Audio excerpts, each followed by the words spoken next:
I am Rick West, chair of the fund and member of the governing board of the Association of Tribal Archives, Libraries, and Museums.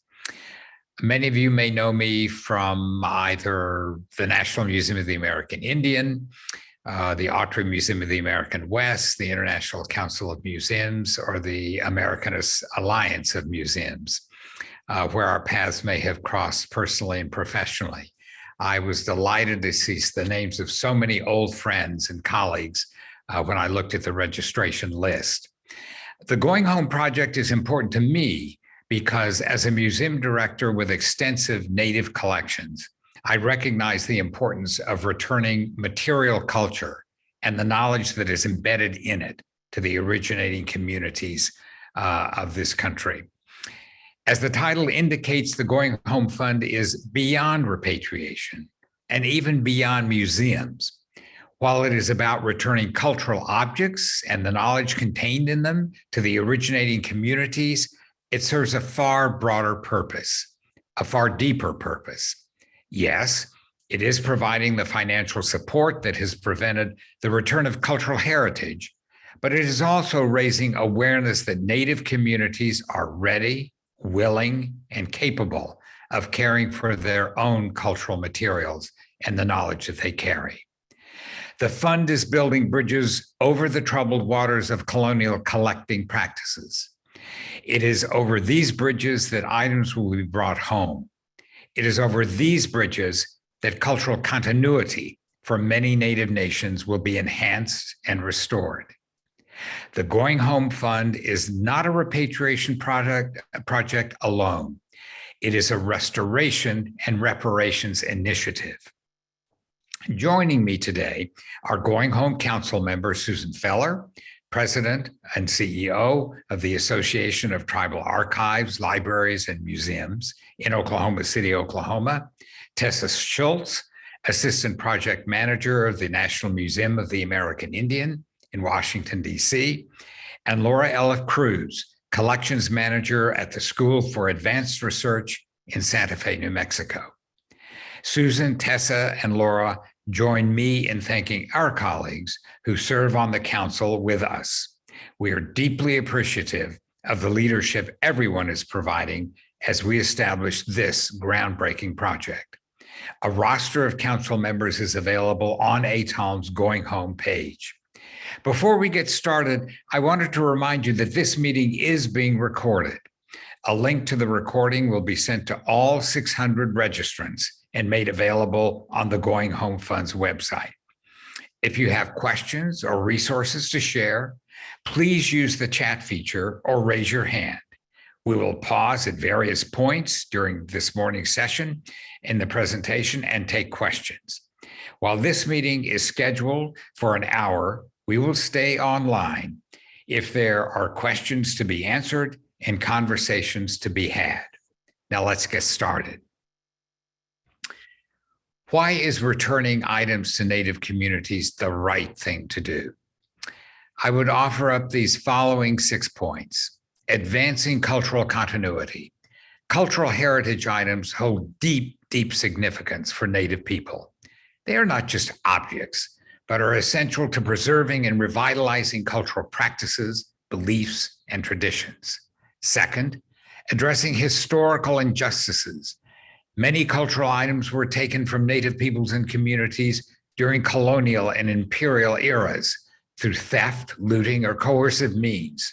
Returning items to the originating cultures helped rectify wrongs and acknowledges the harmful impact of colonialism. Third, encouraging healing and reconciliation. Returning cultural items encourages healing and reconciliation between Native communities and the entities that hold the items. It acknowledges the trauma caused by the loss of cultural heritage and signifies a willingness to build positive relationships based on mutual respect and understanding. Fourth, aligning with the UN Declaration on the Rights of Indigenous Peoples. The Declaration recognizes the right of Indigenous peoples to their cultural heritage and intellectual property. Returning cultural items aligns with these principles, affirming the right and dignity of Native communities and ensuring that their voices are heard and respected. Fifth, improving culturally appropriate care. Native communities are often better equipped to care for and safeguard their cultural items. By returning items, Native communities can protect and preserve their heritage in accordance with their cultural practices. And finally, sixth, expanding more authentic and respectful learning opportunities. When cultural items are returned to Native communities, it encourages a more accurate and respectful representation of Indigenous cultures and opens opportunities for people, Native and non-Native, to learn directly from Native communities. Most importantly, returning cultural materials to the originating communities is simply the right thing to do. How will the Coming Home Fund help facilitate the return of cultural items? With support from the Andrew Mellon Foundation, the first year of the project will focus on 4 major components. First, it will provide grants of up to $25,000 to Native communities seeking the return of culturally significant objects. Second, it will return as a conduit for private donors and collecting institutions to return materials to Native communities. Third, it will create a network of professional volunteers, curators, appraisers, tax experts, attorneys, and collection specialists to advise on the return of materials. And fourth, it will offer training and resources to grow the capacity of Native cultural institutions to seek loans and gifts and provide culturally appropriate care. I'm going to pause here for a moment to answer any questions that you may have before we go on to share more details about the project. Raise your hand if you want to ask a question or type it in the chat box. And we'll pause for a moment to see if either of those things happen. And Melissa, I think I will rely upon you to pose what might pop up. No problem. Okay, our first question is Kiana. Hello, sorry if you can't hear me well. I'm calling from Kotzebue, Alaska, where we have internet connectivity issues. No, you sound very clear. Don't worry. Oh, that's good. Thank you. Thank you.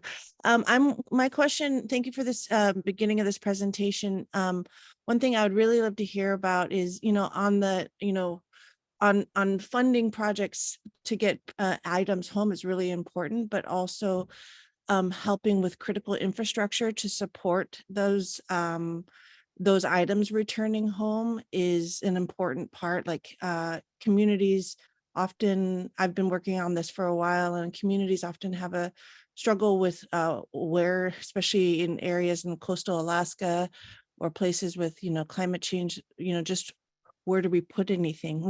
What do we do with these items that we want back, but how do we, there's a need for critical infrastructure as well. So I just wanted to throw that into the pot. I know $25,000 doesn't cover that, but I just wanted to make sure that that is part of our discussion and thinking about the infrastructure that supports this, the rematriation efforts. Thank you. I appreciate that. And it's an excellent point and question. And I think I'd invite Susan, if you might want to share our kind of longer term aspirations for how this evolves from a modeling project to something that speaks to some of the issues that were just raised in that very good comment. Yes, thank you. And thank you, Connor, for that question.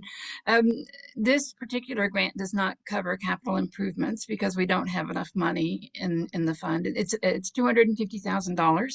And so we're going to make that go as far as we can.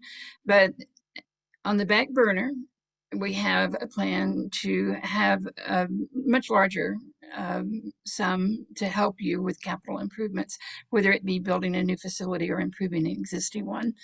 But again, that's a multi-million-dollar project. And I think as soon as we can accomplish this and show that these items need a home, that money will come as well. So Mhm. thank you for the question. Thank you Yeah. for that comment. And any other question before we move on?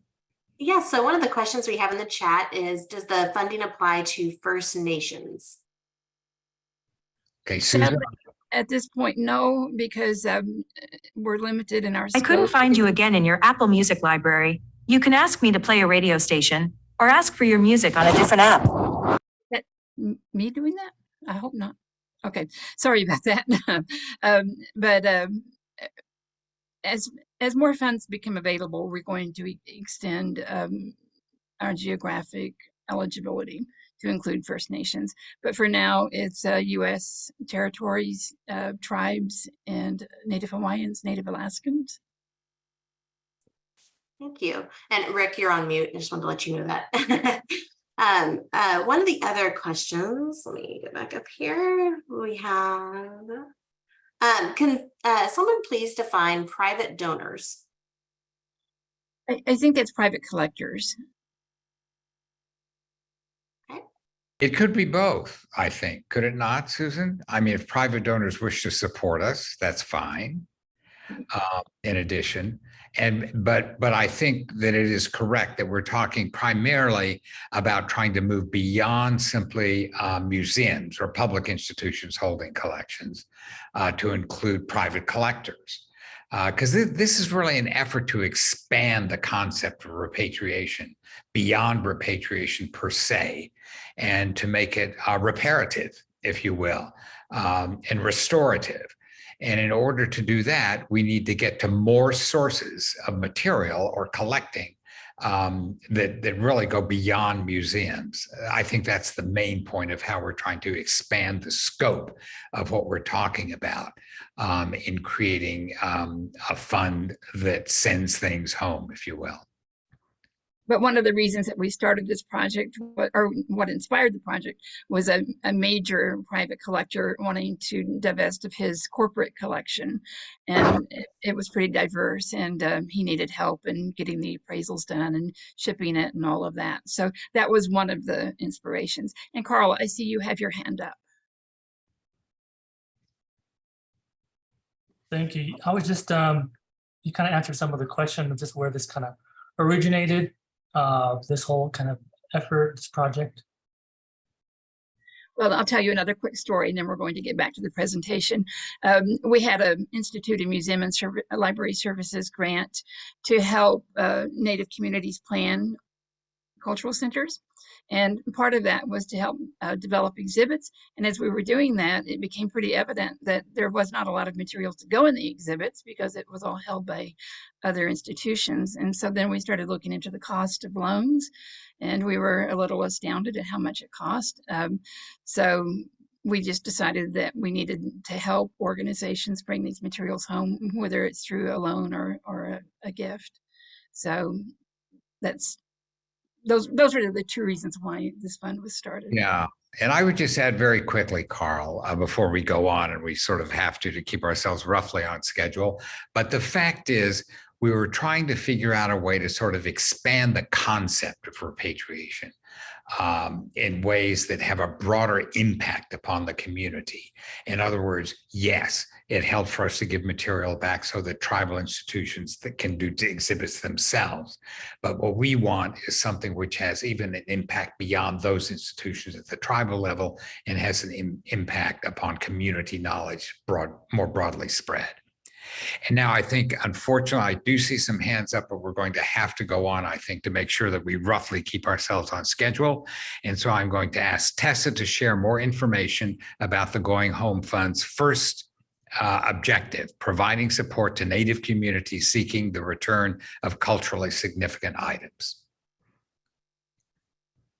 Thank you, Rick. As Rick just shared, there are several components to the Going Home Fund, and in the next few minutes, I'm going to talk specifically about how Native communities may request funds to facilitate the return of culturally significant items. So it's a rapid response funding program, and the Council is committed to reviewing and responding to applications quickly. And here is a general timeline. I think I'm on slide 6. Thank you. Applications may be submitted anytime between now and December 31st.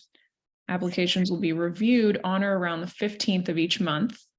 And then applicants will be notified as to the status of their applications in the same month that the application is submitted.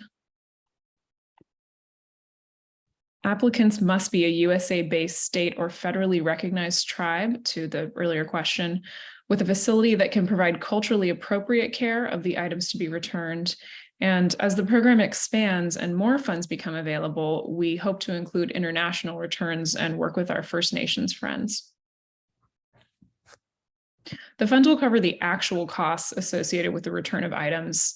And while we're working to keep the funding as flexible as possible, some of those expenses might include insurance, packaging, shipping, authentication or appraisal fees, minor conservation work, testing for pesticides, and transportation. And again, funding categories are flexible and will be tailored to the identified needs of the applicant. However, they must be reasonable and substantiated. I think I saw a question about that in the chat too. You may request funding for the return of multiple items from the same institution on the same application. However, if you are seeking to return items from multiple institutions, a new application should be submitted for each institution.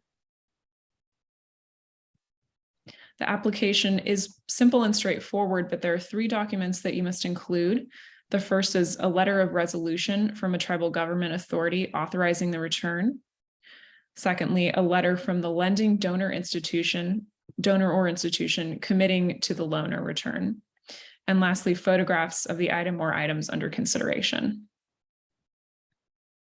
So once your application is submitted, the council will review it and consider the following: the cultural significance of the item, the financial need and reasonableness of the request, the number of applications received from the same organization. And multiple applications per organization are permitted, but usually only one will be awarded. And then grantee responsibilities. Grantees must sign an agreement outlining how the funds will be used, submit media releases announcing the gift, and recognize the Mellon Foundation, ATOM, and the Going Home Fund in all publications and announcements, and complete a scope of work for which the funding is received. So that wraps up the steps for submitting an application, and I will turn the floor back to Rick now. Thanks. All right, and let's go back to some questions if we may. I see some hands up already. Melissa, can you be our interlocutor once more? Yes, Bonnie, go ahead. Thank you. So my question is related to the definition of the actual costs. We have 2 items that are perfect for this from a private donor or private individual who has them, but they are requesting basically payment for the items, and they're viewing it as the amount that they had paid to purchase the items at auction years back. They want to recoup the cost that they had paid, because they're asking to try to get the items by paying them directly for that. Would that in any way be an actual cost, or is it outside of the scope of eligibility? We've gone around and around with that question, and it's our preference that we don't buy items back. But we're not saying no to anything. We're going to take everything under consideration and treat it individually, but that is not our first preference. And I think you can understand that probably. It's just that we're trying to spread what is an important but fairly limited amount of dollars as far as we can. And if we can do it on a donated basis, that obviously is preferable. But as Susan says, we're not kicking anything out of the arena. Great. And our next question is from Kimberly. Hi,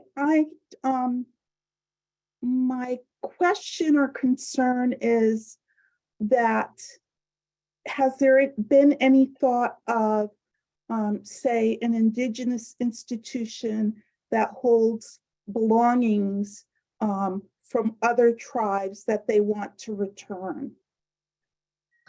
But what you're saying is that that, One moment.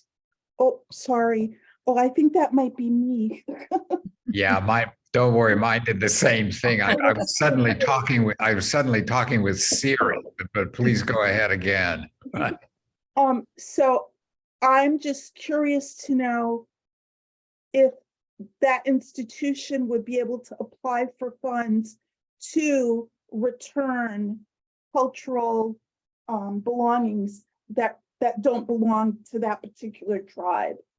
Well, Yes, we can talk to you about that rather directly. Go ahead, Susan. but that is a really good use of these funds, and we probably have somebody on this call who has already approached us about that. He has 133 items in his collection that he wants to deaccession and return to the appropriate tribes. So we highly encourage that, and we hope that it serves as a model for others to follow his example. Thank you. Thank you. And Melissa, maybe one or two more questions, and then we'd probably better move on. Sure, Nanaki? Yes, thank you. I just wanted a clarification with regard to U.S. colonial territories. Are they included as well? Yes. Okay, and then my follow-up question would be, most, if not all of U.S. colonial territory indigenous peoples are not federally recognized. Is that going to create a problem? The most wonderful thing about this program is that it's not federally connected, and so we can be very flexible in our eligibility and how we address request. And the council is all committed to just doing the right thing and helping however it can. So submit your proposal and we'll do our best. Well, it's just that I got someone I thought said only for federally recognized. So thank you very much for that clarification. You're welcome. And then a question we have from the chat is, do tribal consortiums or Alaska Native Claims Settlement Act corporations qualify for the grant, or do only individual tribes qualify? Again, I would think that they qualify. Yes, I would say so too.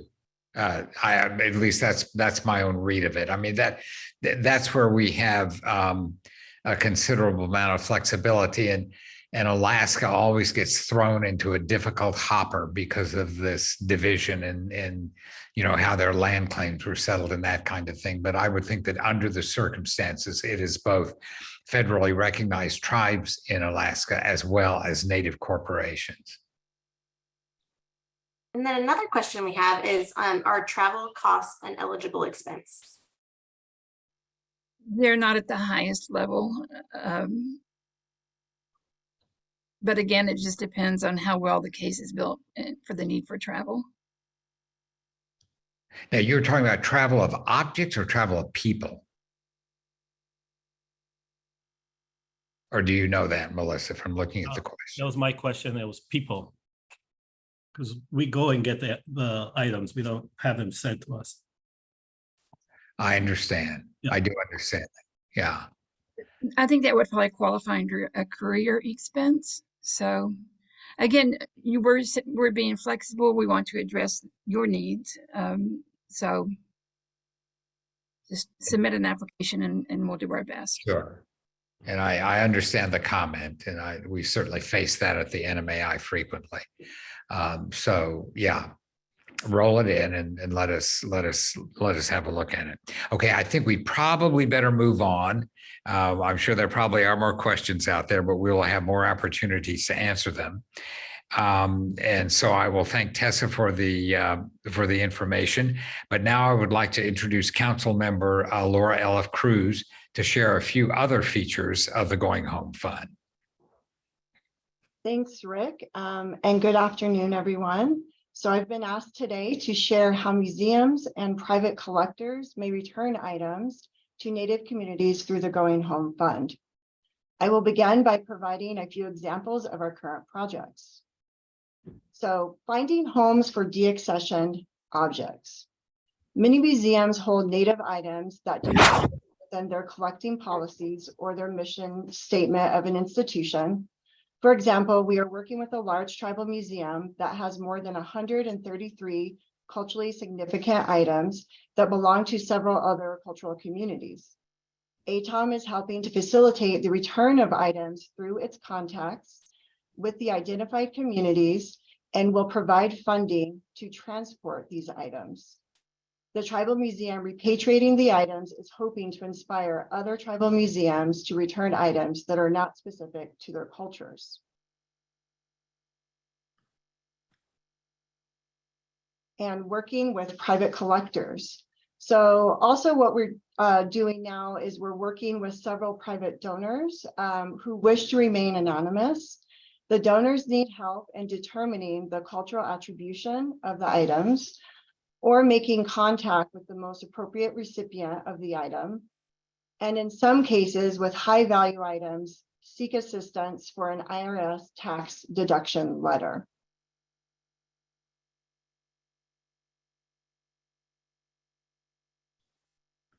Working with museums who are offered Native items but cannot accept them. The fund also serves as a conduit to collecting institutions that are offered donations that do not fit within their collecting policies. Museums are encouraged to direct the donor to the fund. One of the items we are currently working with came to us through a major museum that could not accept the donated item.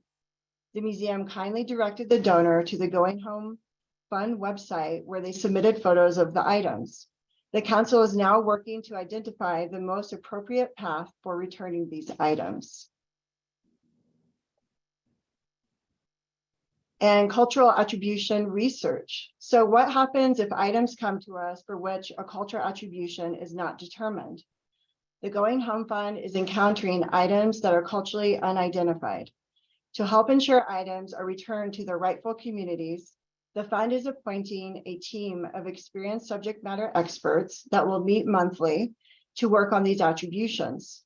To ensure broad participation, the convenings will be open to the public and input is welcomed. Well, that wraps up my presentation, but we can pause now for additional questions related to gifts from individual collectors and museums. Thank you for listening. Okay, Melissa, we'll take some questions. Okay. So one question we have here is there opportunity to assist our tribe for any land donated to our tribe from a private person, particularly if the land donated was originally our land in the 1800s? Is this considered of any value as support through your program? We would need to know more because right now we're focusing on objects. But again, if there's any way that we can help, we would entertain that. But we just need to know more. Maybe you can reach out to us after this webinar and we can explore it further. Yeah, and what I would say is that raises a very interesting question because I think that, I mean, I'm a museum director, and of course I know the importance of objects per se. But what we're trying to do or set the stage to do with this program is to kind of expand how we look at things of cultural and knowledge import to tribal communities. And it is things beyond objects. So without promising an answer to that question, I want you to know that you know, we really are trying to model sort of an expanded definition of the concept of repatriation so that it has expanded community impact. So I would say, don't let your imaginations be limited. Just put them in front of us and let us talk about them together. Okay, another question from the chat is, are digital return projects eligible as a first step toward material cultural repatriation? We're focusing on objects during this pilot phase, but we do have some resources for funding to help you with digital projects that we'll either send to you directly or post on the website. But there is a lot of funding out there for digital projects. And again, this raises the same point, which I think is important. You know, how do we look at sources of cultural knowledge? And as Susan correctly points out, in this modeling project, we are indeed focused as the foundation that funded it was on objects themselves, but this is the opportunity to note for the future, or in our discussions back and forth, to figure out how it is that we look at things which are of value in terms of knowledge, getting back home, if you will. And another question is, does this include, or this does not include the return of ancestors, I assume, but does this include burial items or other items found in an archaeological context?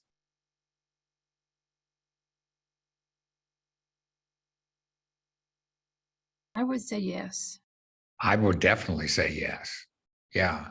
No, I would think that that's sort of actually fairly easily within the four corners of this project.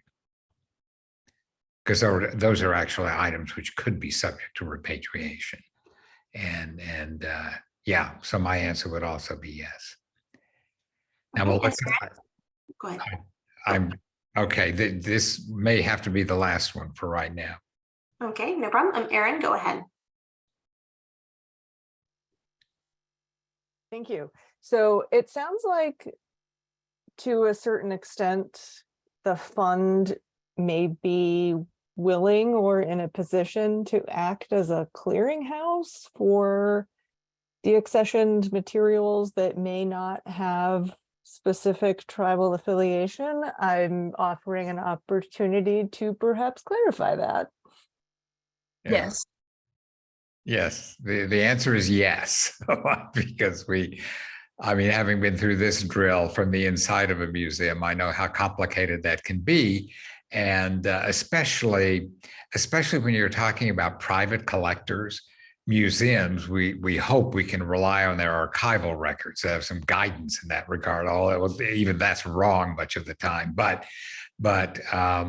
yes, I think some of the examples that Susan even cited earlier on have to do with trying to assist with that question in effecting the return of material.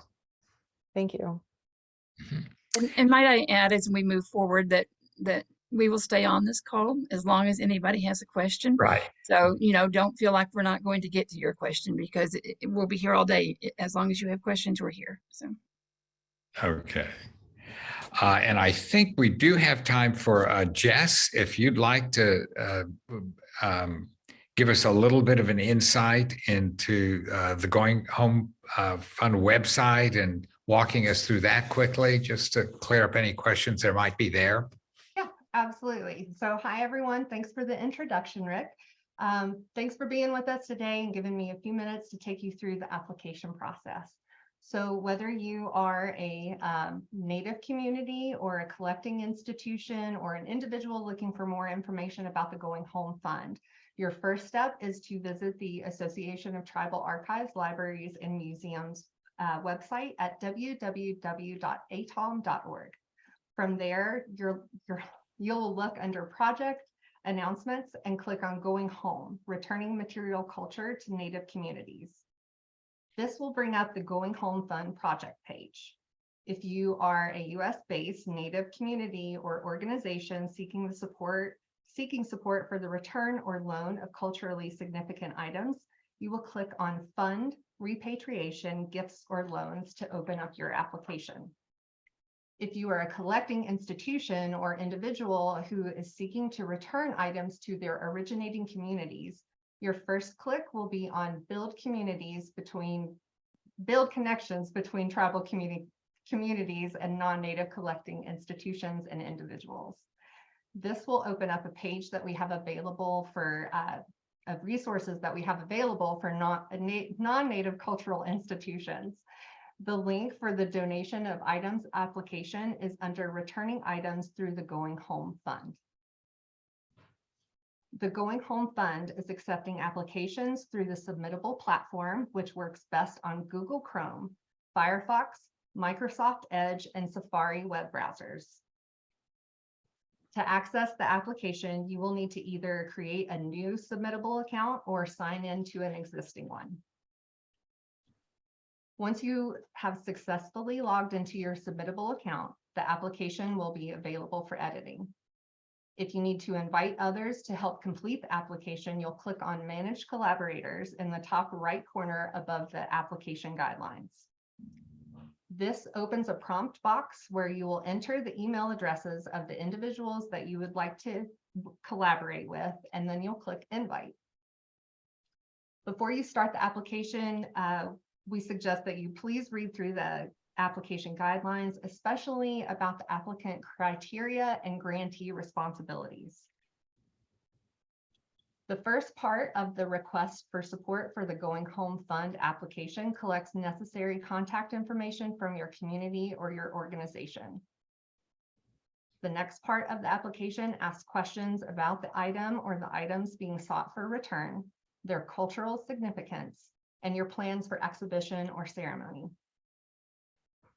The application will then gather more information about your request, the lending or donating institution, the expenses associated with the return of the item, as well as your preferred timeline.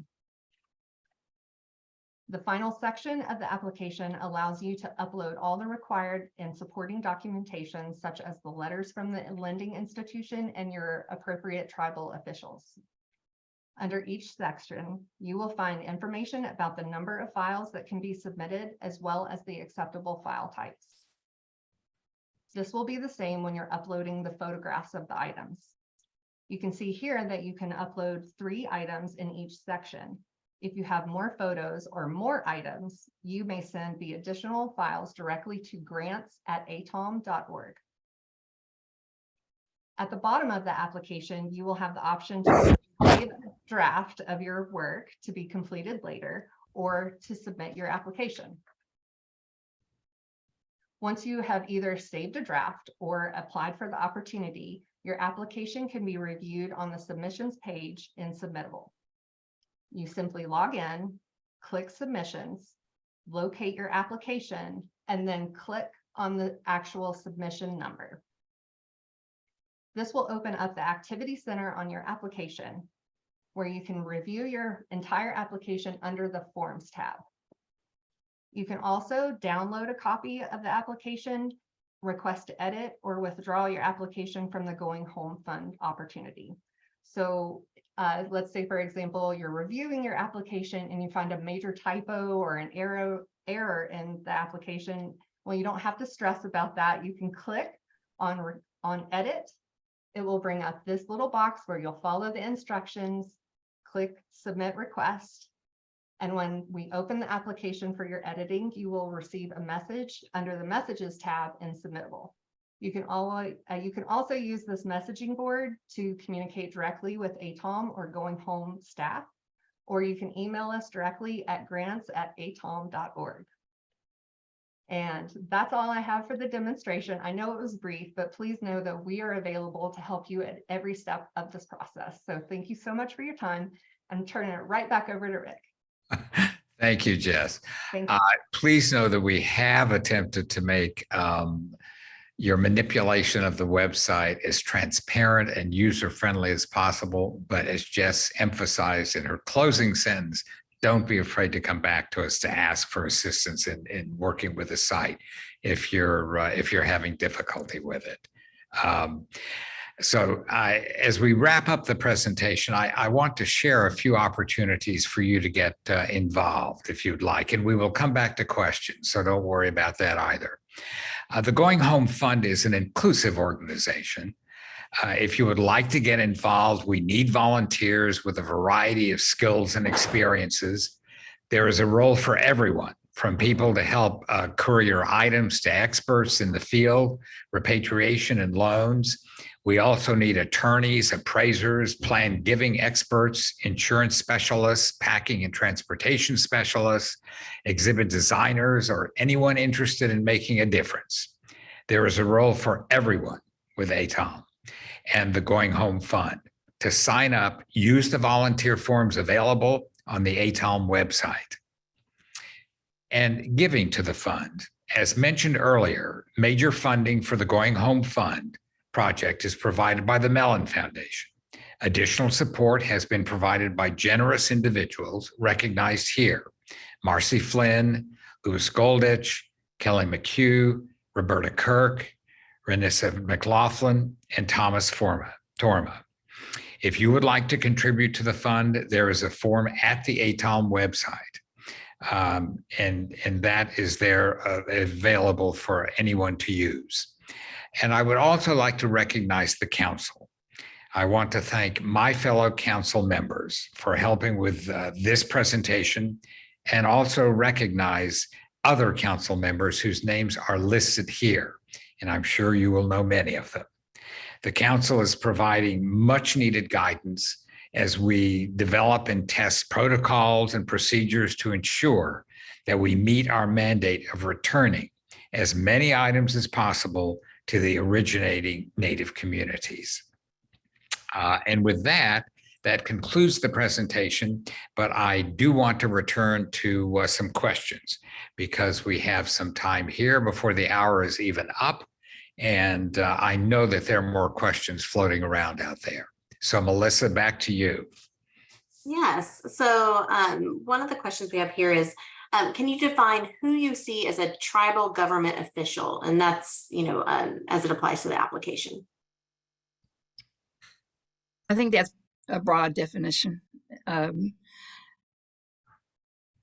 We're about getting you the funds, not putting obstacles in your way. So whatever tribal authority you think is the most appropriate is okay. If we have questions about it, we'll give you an opportunity to address it. Yes. And I know that also varies kind of from community to community. And I don't want that ever to be the tripwire that prevents anybody who would like to get access to this kind of funding from getting it. So please just talk to us about that too. And then another question is, what are the collections storage requirements for the end location? I don't think we're going to establish those, because again, should just be culturally appropriate to whatever your circumstances. And Rick, if you disagree with me on any of this.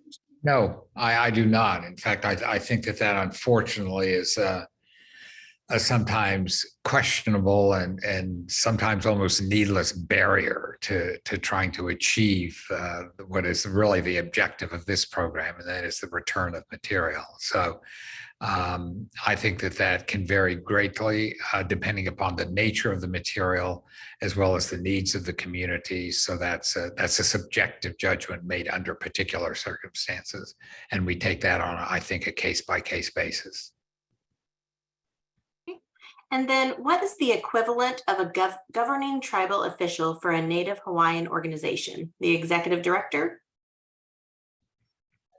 I think I'm sorry, go ahead, Susan. No, Rick, you please go ahead. No, I think having had some experience working with Native Hawaiian organizations as well as Native American or Native organizations here in the continental 48, I would say that we take that as it comes, and it's just we will look at the circumstances, and they vary a great deal in Hawaii. I can promise you, having done that over a long period of time. So don't let that be a barrier either. Just talk to us about it, and we'll figure out what the answer is. Okay, and next we have, can a non-Native museum submit an application on behalf of a tribal partner seeking repatriation? Why would the tribal partner not submit it? Yeah, that's an interesting question. If the person who asked the question is still on, I'd love to hear a little bit more from them. But normally, if it's a formal repatriation request, of course, it is the tribe that has to initiate it in any event. I mean, and I say that not just as a museum director, but as the lawyer who knows the law. And so I don't know why it wouldn't be the tribe that's submitting it. But I may be missing something that the person who asked the question would like to add. That was my question. I've just had some experience with needing to provide as much support for the tribe sometimes if they're inundated and certain aspects of the request are a little bit maybe delayed potentially, especially with upcoming changes to the regulations that are going to have harder timelines. There might need to be more support from the non-native institutions. I think there's no problem with that. I would never want that to stand in the way. What I would say is that it is still best if the lead applicant, if it is in the name of the tribe coming in, whatever they may then do in terms of getting assistance from a collateral organization like a museum. And we did that any number of times at the NMAI, for example, or even at the Autry, where the request was actually made by the tribe, as it is required to be, probably even under the change regulations in the law. But at the same time, the institution worked in collaboration with the tribe in providing certain kinds of information that became part of their application. That's exactly what I was wondering. Thank you so much. Not at all. Okay, confirming that for items or institutions that are subject to NAGPRA, the Going Home Fund cannot be used to circumvent the NAGPRA process, correct? Will ATOM be reviewing applications to ensure that this is the case? Is that from Sarah? That is. The fund is intended to address non-NAGPRA items. But Yeah. Sarah, do you want to elaborate on that? Sure. Can you guys hear me okay? Yes. Surely. Yeah, we hear you very well. Okay, my little robot vacuum's going. First off, thank you so much for this presentation and for setting up this fund. This is so exciting, speaking from someone who has constantly felt like my hands are tied behind my back with a lot of repatriations that fall outside of NAGPRA, right? Or the federal agent, what the federal agencies can fund. So my question is really about, I'm hearing a lot of talk about museum involvement and deaccessioning, and I just wanted to make sure it was clear and was curious how ATOM was going to be making sure that any museum that, has ever received federal funding since 1990, if they have items that are subject to NAGPRA, that those aren't being used or going outside the NAGPRA process with the Going Home funds, but instead, it's those items that fall outside of NAGPRA. And folks were talking about ancestors and such too. So, there could be those questions can come up. So I was just hoping to clarify that museums that have ever received federal funds since 1990 still have to go through NAGPRA for their NAGPRA eligible items. I don't see it. I mean, this is speaking as a lawyer, in addition to being a museum director. I don't see how that would allow them to avoid it, quite honestly. That is still the law, and that's still required. What is your question, whether they could use their funds to do this rather than to honor the NAGPRA process with respect to NAGPRA items? I guess that's what I'm scared of, maybe, is that Yeah. a museum would say, oh yeah, this will be quicker and easier. Or a tribe could come in for Going Home Fund money, but then that would be acting outside the law if it's for ancestors or. No, I understand the fear. I don't see. It is not the intention of this fund to do anything like that. Oh, absolutely. This is really speaking to things that are sort of outside the NAGPRA umbrella, that either institutions or individuals might wish to return. So it's an attempt to go beyond NAGPRA, not to replace NAGPRA. Right. And there is no exemption or escape hatch as far as I'm concerned. And I say that as an attorney, in setting up this kind of fund with respect to voluntary items outside of NAGPRA that allows them to avoid the NAGPRA process. So sorry, let me be more clear. I'm sorry that I asked that in such a roundabout way. How is ATOM or whoever's reviewing Going Home Fund applications going to be confirming that the items or institutions truly are not subject to NAGPRA, to make sure that they're not accidentally circumventing that required process? I think that, well, let me let Susan speak to it and then I will try to speak to it too. I think I know what I would do. Yeah. Well, Rick, I would do whatever you do, but honestly, we have a wonderful council and we rely on them to give us a lot of these answers. And as we said at our inaugural meeting, we're kind of building this plane as we're flying it. And so that is one of those things that I think deserves more exploration on our part. And Sarah, maybe you would like to come to one of our council meetings. And we can And here's what I would like to say about that, because I think I do understand more clearly what you're asking now. I think that there would be a red flag immediately if somebody was offering up an item that, in the judgment of some of the people on the council, and believe me, there are people, and I'm not talking about myself, I'm talking about other people on the council who are material curators, if you will, who would see the red flag immediately. And that would be a pause, if not a stop period, quite frankly, Sarah, because it is not up to us, because I know what can come out of negotiations about what turns out to be a bona fide NAGPRA matter and conditions, maybe, and all of that kind of thing. I do not want to muddle that up for the tribe at all, or for the community at all. And so therefore, I think we do need to guard against anything we do being some kind of escape hatch from that, that allows an institution to evade that process.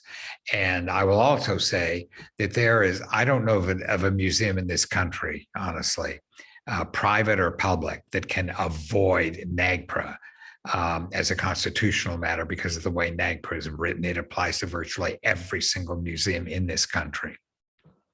maybe it could be some check mark on our application. Is this item subject to NAGPRA or whatever? Somebody more knowledgeable would have to help develop the language. And I'd be happy to talk to you guys too about more specifics about that question. I don't want to take up more time here, but yeah, I appreciate. I agree with that. But there are people like who sit on the council now, Joe Horse Capture, Sven Hawkinson, who have deep, wide experience in this, and would be watchful for evasive acts like this, Sarah. Can I just stop for just 1 second? Because I've seen several questions come up about international repatriation, which is not something that we're addressing through this fund. And we hope to, as more funds become available. But Lisa Stapleton is on with Waystation. And Lisa, I don't want to put you on the spot, but would you like to say a few words about what you're doing with international repatriation? And if you're not ready to speak about it, just say. No, I'm here. I just kind of heard you there. So yeah, so it's interesting that ATOM and the Waystation have been developing so closely in parallel. The Waystation is a very new program at UCLA that is addressing some of the shortcomings in the restitution of international cultural objects. And so we don't, for several reasons, we don't intend to tackle the returns of Native American objects. Rather, we'll just be working with ministries of culture and community groups from outside the US. So I'm happy to, I'll put my email in the chat in case anybody wants to get in touch. I'll also put a link to the webpage, the UCLA webpage on the program. And Lisa, is helpful to us as we get items coming to the fund that aren't USA based. So it's a good partnership. So thank you. Yeah. I'm sorry to put you on the spot like that. I saw you there. We should give you an opportunity to introduce yourself. Okay, so let's get back to questions.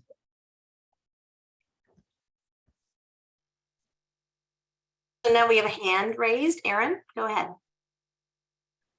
Hi there, thanks. My question is a little specific to my institution, so I apologize in advance if it's not relatable to other institutions. My understanding so far, and thank you for this presentation, this opportunity is a really exciting one.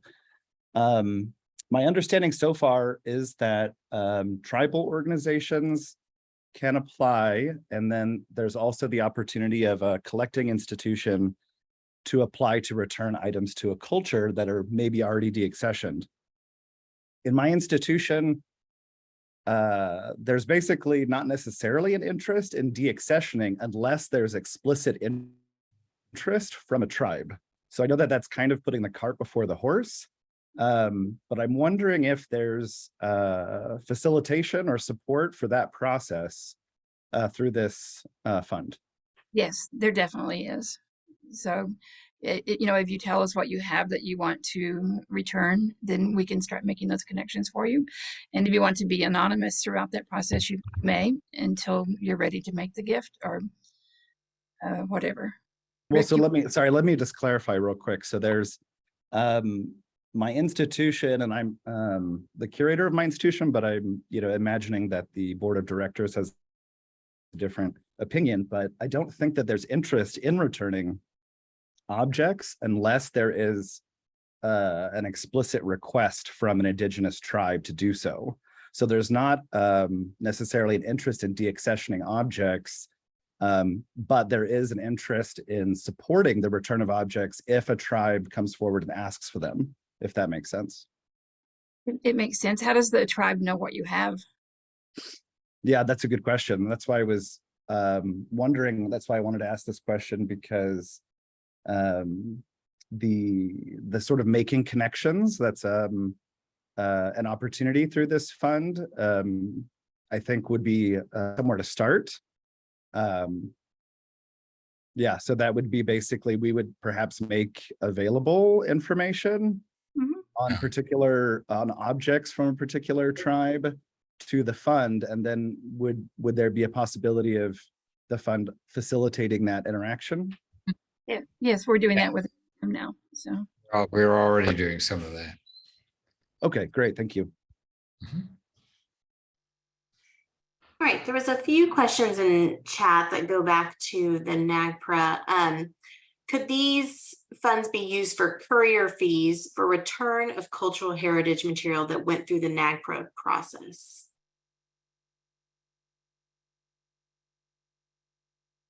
I don't see why not. Rick, do you?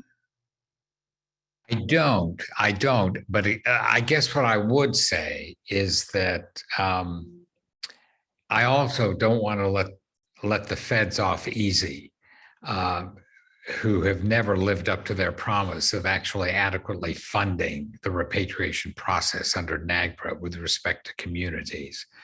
The NMAI did it because tribes had nowhere else to go, so we funded it ourselves. And I do not want the feds let off easily in this regard. But we certainly would provide courier would cover courier costs with respect to items that are apart from NAGPRA being voluntarily made available to tribes. And I would say that I would not put to the side completely doing that for objects that were actually subject not to our processes, but to repatriation processes, and they were trying to get certain costs covered. But they are not really at the core of why this particular fund was created. I guess that's how I would answer that. And Susan, you may not agree with that at all, but you're free to answer it yourself too. No, I agree with that. And I just saw a comment from Sarah speaking to funding for NAGPRA. Sarah, do you want to elaborate? Sure. I was just going to say in my questions earlier, clarifying about NAGPRA or not NAGPRA eligible, I could see how this fund could be used to cover items that have gone through the NAGPRA process, but I don't think personally that's your intent, because this fund is to help cover those things that absolutely cannot. And since there is federal funding available through the National Park Service, like what I mentioned in the chat, those repatriation grants through the National Park Service that are not competitive, they always, get fewer applications than they have available money to give out. So those really need to be utilized to cover return of NAGPRA items. So this fund can be used to prioritize all those private collectors, private institutions. We should have had you answer the question first. You stated the answer more clearly than I did, but that is the point. That's exactly the point. No, thank you. Okay, another question. Could this grant be applied for collaboratively between different organizations that represent the same Indigenous group?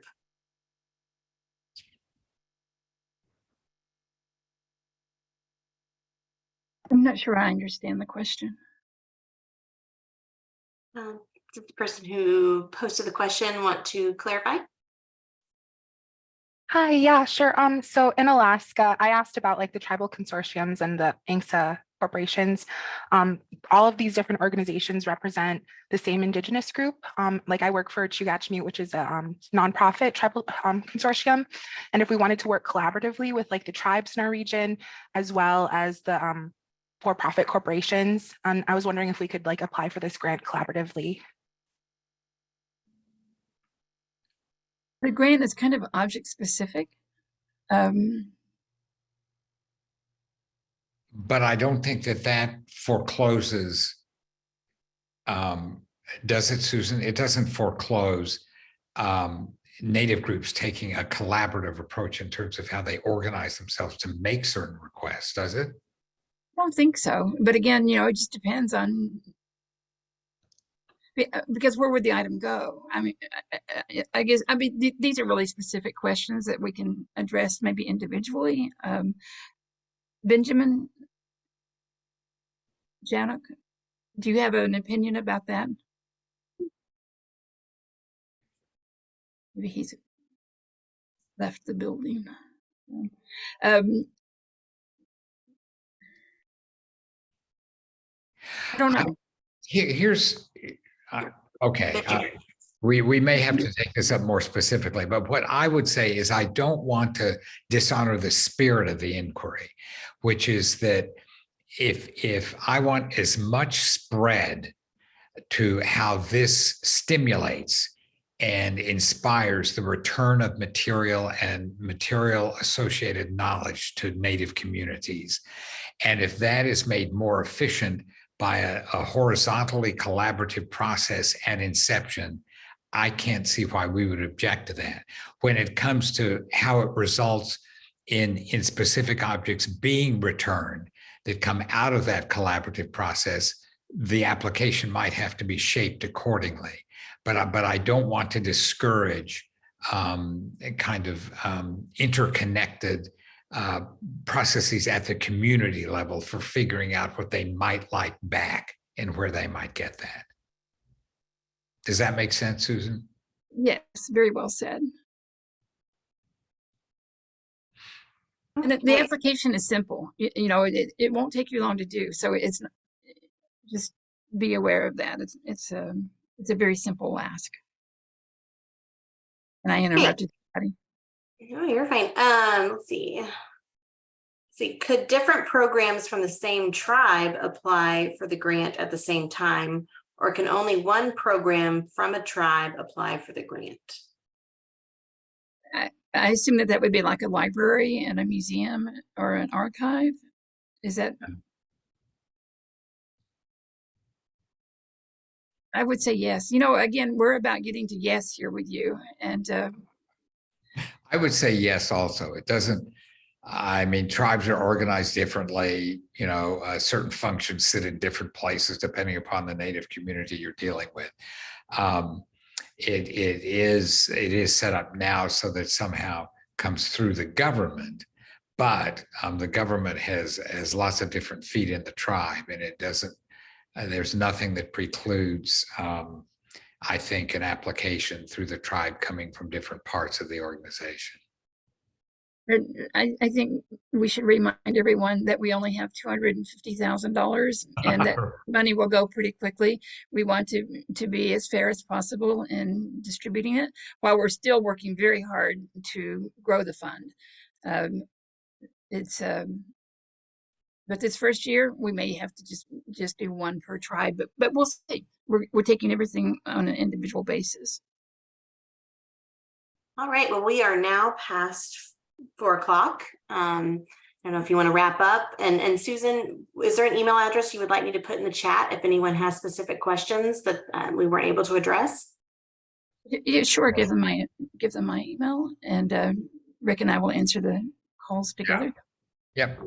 But as I said earlier, we'll stay on. So as long as people have questions, we'll be here. But we can wrap it up and still stay on.